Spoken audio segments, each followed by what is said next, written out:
Ayun mga pare ko, nakita ko itong palay dito sa aking likuran at naalala ko yung taga Isabela na nagsulat kay Rubin Padilla, kay Senator Rubin Padilla, na nagsasabi, pakibulong naman kay Senator Rubin Padilla, sabi doon, para mapansin ang mga magsasaka lalo na dun sa bayan ng Isabela kasi napakamura daw ang palay. Ganito din dito sa Cagayan, napakamura din yung palay. A'udhu billahi minasyaitanir rajim. Bismillahirrahmanirrahim. Nakatanggap po tayo ng liham mula sa mga magsasaka sa Isabela. Diyan po sa probinsya ng Isabela. Ito po, baka pwede pabulong kay Senator na pansinin naman kaming mga farmers. Ang hirap ng buhay ng farmers ngayon. Ang presyo ng palay dito sa Isabela ngayon ay nasa 9 hanggang 10 piso lang. Sa isang ektarya, ang mapagbebentahan nasa 50,000 lang.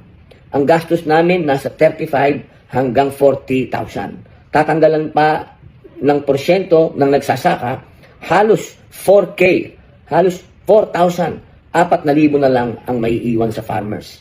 4 na buwan po yan, 4 months yan. Dahil di ba kay BBM na gusto niya ng 20 pesos per kilo na bigas, kaya farmers ang naipit. Ang dami na nga nagpaplano na hindi magtatanim kasi lugi talaga. Isabela is one of the rice producers sa Pilipinas. Pero walang taga-national na pumupunta dito para man lang sana pakinggan ang hinaing ng farmers. Lalo na ngayon kasi anihan ngayon dito sa Isabela. Mga mahal kong kababayan dyan sa Isabela, ito po ay ipinarating ko na po kay Senator Kiko Pangilinan, kay Senator Francis Kiko Pangilinan kahapon.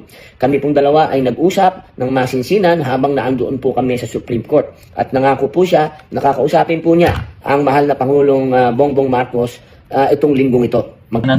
Sana ma-actionan para sa ganun ay kahit medyo tumaas man lang itong presyo ng mga palay kasi napakamura po talaga. Kikita daw po sila at pag-uusapan po nila ito kaagad. At ako po ay magbabalita sa inyo kung ano po ang kanilang pinag-usapan.